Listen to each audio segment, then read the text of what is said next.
Bollywood silver screen presenting lion. इस कहानी की शुरुआत में एक बच्चे को दिखाया जाता है जिसका नाम सरू है।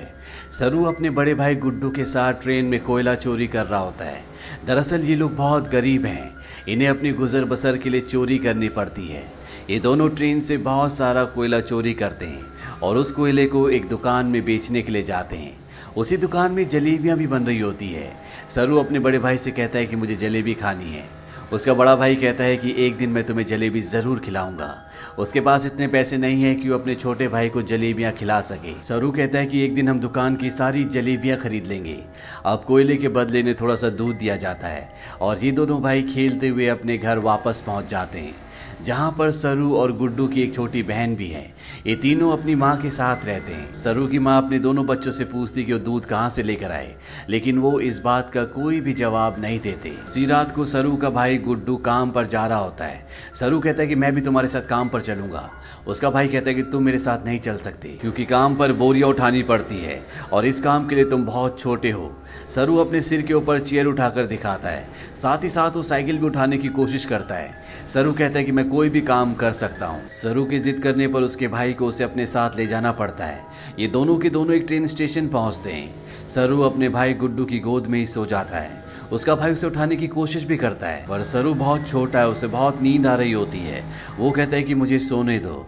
सरू का भाई गुड्डू उसे एक बेंच पर लिटा देता है और कहता है कि मैं कल सुबह काम कर कर वापस लौट जाऊंगा, तुम यहीं पर रहना। जाने से पहले सरू अपने भाई को कहता है कि जब तुम लौटोगे तो जलेबी लेकर आना। वो कहता है कि ठीक है। सरू कहता है 2000 जलेबियां। इसके बाद उसका भाई गुड्डू काम पर चला जाता है। कुछ ही देर बाद जब रात और भी गहरी हो जाती है, स्टेशन पूरी तरह से खाली हो जाता है। इस पूरे स्टेशन पर सिर्फ एक ही बच्चा होता है और वो होता है सरू। सरू वहीं प्लेटफॉर्म पर खड़ी एक ट्रेन में जाकर बैठ जाता है। कुछ ही देर बाद उसे नींद आ जाती है। सुबह जब उसकी नींद खुलती है तो ट्रेन चल रही होती है। सरू ये देखकर घबरा जाता है और ट्रेन में चारों तरफ भागता है। वो अपने भाई को आवाज भी देता है। साथ ही साथ वो ट्रेन के दरवाजे खोलने की भी कोशिश करता है पर दरवाजे पूरी तरह से लॉक्ड होते हैं। इसीलिए ट्रेन के कई बार रुकने के बाद भी वो ट्रेन से बाहर नहीं निकल पाता।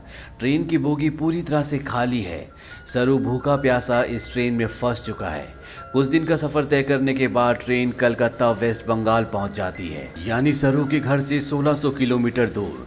सरू मध्य प्रदेश के खांडवा डिस्ट्रिक्ट से है। वो स्टेशन पे उतरता है जहाँ पर बहुत ज़्यादा भीड़ होती है। वो टिकट काउंटर पर जाता है और कहता है कि मुझे अपने घर जाना है, पर यहाँ पर सब बंगाली में बात कर रहे होते हैं। सरू को किसी की बात समझ में नहीं आती। वो वहीं स्टेशन पर बैठे अपने जैसे कुछ बच्चों के साथ जाकर बैठ जाता है जिनके पास कोई भी घर नहीं होता। पर कुछ ही देर बाद यहाँ पर कुछ लोग आते हैं जो उन बच्चों को उठाकर अपने साथ ले जा रहे होते हैं। सरू किसी तरह से वहाँ से भाग जाता है और वो एक बार फिर से रात के अंधेरे में इस बड़े शहर में पूरी तरह से अकेला है। उसे बहुत भूख भी लगी होती है। तभी उसे देवी माता की एक मूर्ति दिखती है। वो देवी माँ को नमन करता है और देवी माँ के चरणों में जो प्रसाद होता है वो उस प्रसाद को खाता है। अगली सुबह सरू ट्रेन ट्रैक पर चल रहा होता है क्योंकि वो अपने घर जाना चाहता है। तभी यहाँ पर एक औरत आती है जिसका नाम नूर होता है। वो सरू से पूछते कि तुम्हारा घर कहाँ है। वो कहता है कि गणेश तल्ले।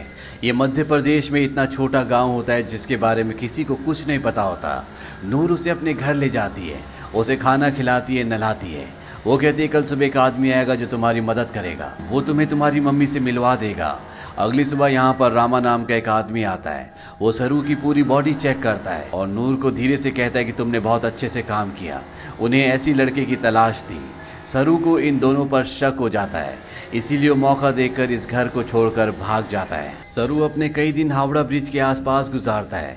उसे हमेशा अपनी मम्मी की याद आती है कि किस तरह से उसकी मम्मी पत्थर तोड़ा करती थी और वो अपनी मम्मी की मदद किया करता था। सरू अपनी मम्मी से बहुत प्यार करता है पर अब वो यहाँ से 1600 किलोमीटर दूर है जिसके बारे में सरू को कुछ भी नहीं पता।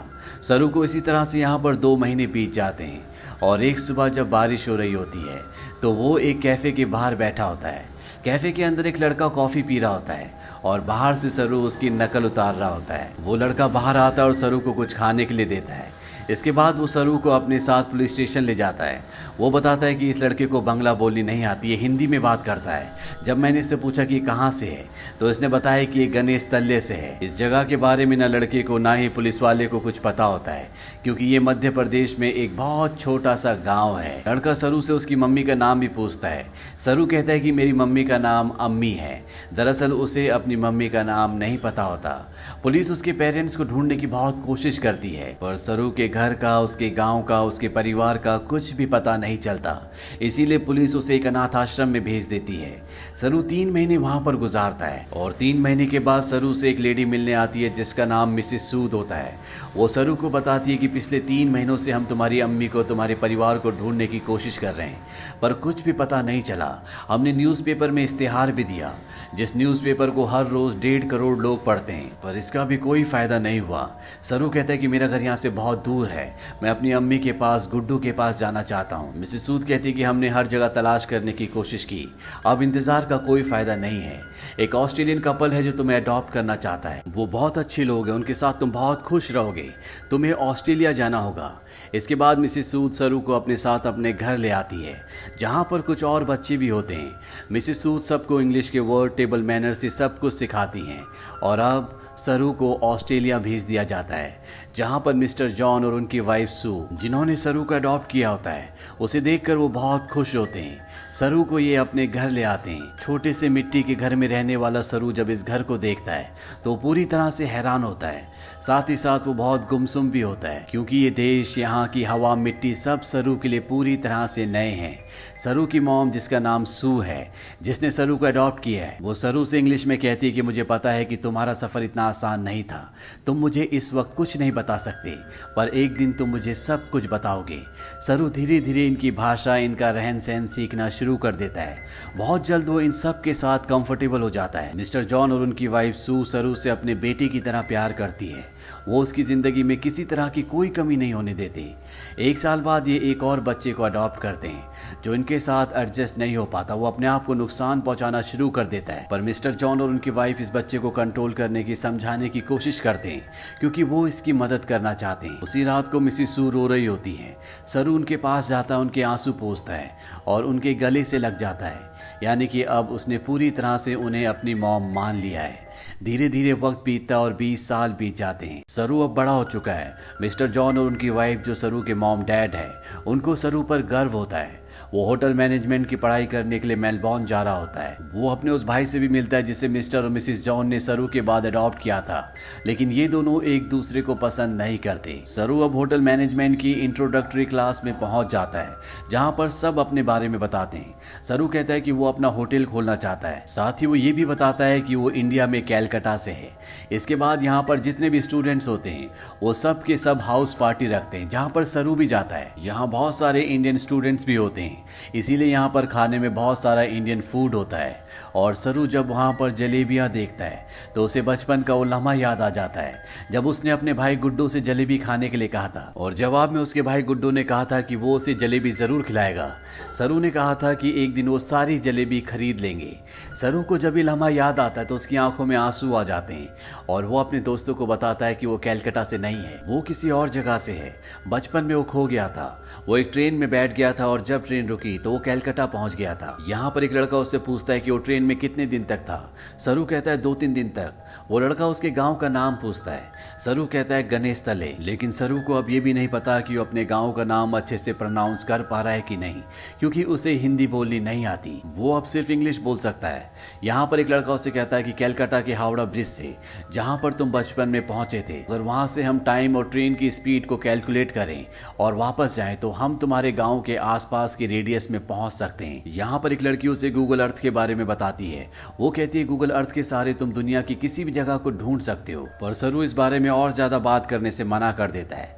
इसके बाद ये पार्टी से निकल जाते हैं। सरू के साथ एक लड़की भी होती है जिसका नाम लूसी होता है। ये दोनों एक दूसरे की तरफ अट्रैक्टेड होते हैं, इसीलिए रात को ये दोनों एक दूसरे के फिजिकली बहुत क्लोज हो जाते हैं। अगली सुबह जब सरू उठता है तो उसे अपने पेरेंट्स की, अपने घर की, अपने गाँव की याद आती है। उसे एहसास होता है कि उसके खो जाने के बाद उसकी मॉम, भाई बहन उसके लिए कितना परेशान हुए होंगे। इसीलिए वो गूगल अर्थ एप्लीकेशन के जरिए साथ ही साथ स्टेशन से अपने घर की जो दूरी होती है उसकी कैलकुलेशन करके हर तरह से अपने गांव गणेश तले को ढूंढने की कोशिश करता है, पर उसकी सारी कोशिश पूरी तरह से बेकार हो जाती है। धीरे धीरे वक्त बीतता और 3 साल बीत जाते हैं। लूसी का और सरू का रिश्ता अब और भी गहरा हो चुका है। ये दोनों एक दूसरे से बहुत प्यार करते हैं, पर सरू आज भी अपने परिवार के लिए परेशान है। उसे कई बार अपने भाई की छवि दिखती है। उसे एहसास होता है कि उसका भाई उसे कह रहा है कि उसे घर चले जाना चाहिए। सरू अपने परिवार की यादों में उन्हें ढूंढने में इतना खोया होता है कि धीरे धीरे वो लूसी से अलग हो जाता है। वो लूसी से कहता है कि तुम मुझसे बेहतर इंसान डिजर्व करती हो। लूसी और सरू अलग हो जाते हैं। कई महीनों के बाद लूसी को सरू जब एक दिन एस्केलेटर पर देखता है तो वो उससे बात करता है। वो लूसी से कहता है कि वो उसे बहुत मिस करता है। इसके बाद एक बार फिर से दोनों एक दूसरे के बहुत क्लोज आ जाते हैं। लूसी सरू से कहती है कि तुम्हें अपनी मॉम के पास जाना चाहिए, उन्हें तुम्हारी जरूरत है। सरू अपनी मॉम के पास जाता है जिनकी तबीयत खराब होती है। सरू को आज तक ये लगता था कि उसकी मॉम ने उसे इसलिए अडॉप्ट किया क्योंकि वो कभी माँ नहीं बन सकती, पर सू सरू को बताती है कि मैं माँ बन सकती थी, पर मैंने और तुम्हारे डैड जॉन ने डिसाइड किया था कि हम 2 बच्चों को अडॉप्ट करेंगे, क्योंकि इस दुनिया में बहुत सारे ऐसे बच्चे हैं जिन्हें माँ बाप की, परिवार की जरूरत है। वो सरू को अपने बचपन का एक एक्सपीरियंस भी बताती है। वो कहती है कि मेरे डैड बहुत ज्यादा अल्कोहल पीते थे, वो एक अच्छे इंसान नहीं थे। मैं हमेशा डरी डरी रहती थी और एक दिन जब मैं अपने घर के पीछे गई तो मैं चाहती थी कि धरती मुझे निगल ले। तभी मुझे खेत की दूसरी तरफ एक बच्चा दिखा जिसकी ब्राउन स्किन थी और अगले पल वो बच्चा मेरी साइड में खड़ा था। उस पल मुझे एहसास हो गया कि अब मेरी जिंदगी में सब कुछ ठीक होगा। फिर तुम और तुम्हारा भाई मेरी जिंदगी में आए, लेकिन अब तुम मुझसे बात नहीं करते, मुझे तुम्हारी जरूरत है। सरू को यहाँ पे एहसास होता है कि उसे अपनी मॉम का साथ देना चाहिए और साथ ही वो अपनी बायोलॉजिकल मदर को भी ढूंढना चाहता, अपने भाई को ढूंढना चाहता है। इसीलिए एक बार फिर से वो गूगल अर्थ पर अपने गांव को ढूंढने की कोशिश करता है और जब वो इंडिया के अलग अलग हिस्सों को जूम करके देखता है तो उसे वो जगह दिख जाती है जहाँ पर उसकी मॉम पत्थर तोड़ा करती थी। इसके बाद वो धीरे धीरे आसपास के पूरे एरिया को सर्च करता है और उसे अपना गाँव, जिसका नाम गणेश तलाई है, वो मिल जाता है। उसे पता चल जाता है कि उसका गांव मध्य प्रदेश के खांडवा डिस्ट्रिक्ट में है। इस बात से बहुत खुश होता है। वो ये बात लूसी को और अपनी मॉम को भी बताता है। उसकी मॉम भी उसके लिए बहुत खुश होती है क्योंकि उसकी मॉम और उसके डैड चाहते हैं कि वो इंडिया जाकर अपने परिवार से मिले। सरू अब भारत आ जाता है और वो उस जगह पहुंच जाता है जहां पर उसने अपना बचपन बिताया था। वो धीरे धीरे बचपन की यादों से आगे बढ़ता हुआ उस घर तक पहुंच जाता है जहां पर बचपन में वो अपनी मॉम, अपने भाई और अपनी बहन के साथ रहा करता था। पर अब इस घर में कोई भी नहीं रहता। वो आस पड़ोस से पूछने की कोशिश भी करता है पर उसकी भाषा किसी को भी समझ नहीं आती और ना ही अब वो हिंदी समझ सकता है। तभी वहां पर एक आदमी आता है जिसे इंग्लिश आती है। सरू उसे अपने भाई का और अपनी बहन का नाम बताता है। उससे पूछता है कि जो परिवार पहले इस घर में रहता था अब वो कहाँ चला गया, पर वो आदमी उसकी बात का जवाब नहीं देता, वहां से चला जाता है। पर कुछ ही पलों के बाद वो लौट कर आता है और सरू को इशारा करता है। सरू जब उस तरफ जाता है तो वो देखता है कि सामने से एक बूढ़ी औरत आ रही होती है और ये औरत और कोई नहीं बल्कि वो होती है जिसकी गोद में सरू ने अपना बचपन बिताया था। ये उसकी बायोलॉजिकल मॉम होती है। वो उनके गले लगकर बहुत रोता है। सरू की मॉम आज तक इस गांव को छोड़कर इसीलिए नहीं गई थी क्योंकि उसे यकीन था कि एक दिन उसका बेटा लौटकर जरूर आएगा। सरू की बहन भी यहाँ पर होती है। वो अपनी बहन को अपने गले से लगा लेता है पर सरू अपने भाई से मिल नहीं पाता। उससे पता चलता है कि जिस रात वो अपने भाई के साथ काम पर गया था पर सरू को नींद आ रही थी, इसीलिए उसके भाई ने उसे बेंच पर सुला दिया था। और जब उसका भाई जा रहा था तो सरू ने अपने भाई से कहा था कि सुबह जलेबी लेकर आना। उसी रात को उसके भाई गुड्डू की एक ट्रेन दुर्घटना में मृत्यु हो गई थी, यानी कि एक माँ ने एक ही रात में अपने दोनों बेटों को खो दिया था। पर उसकी उम्मीद, ईश्वर पर उसकी आस्था थी जो इतने सालों तक वो अपने छोटे बेटे सरू का इंतजार करती रही और आज 25 सालों के बाद उसका बेटा वापस लौट आया। सरू इसके बाद ऑस्ट्रेलिया में अपने मॉम और डैड को कॉल करता है। वो उन्हें बताता है कि मुझे मेरा परिवार मिल गया पर इससे कुछ भी नहीं बदलता। आज भी आप मेरे लिए वही हो जो पहले थे, आप मेरे मॉम डैड हो। इसके बाद सरू उन सभी जगहों पर जाता है जहां पर वो अपने भाई के साथ खेला करता था और इन जगहों पर जाकर उसे अपने बचपन की याद आ जाती है जब वो इन्हीं रास्तों पर अपने भाई के साथ चला करता था। सरू को यहाँ पर एक और बात पता चलती है कि उसका नाम सरू नहीं बल्कि शेरू है, जिसका मतलब होता है लायन।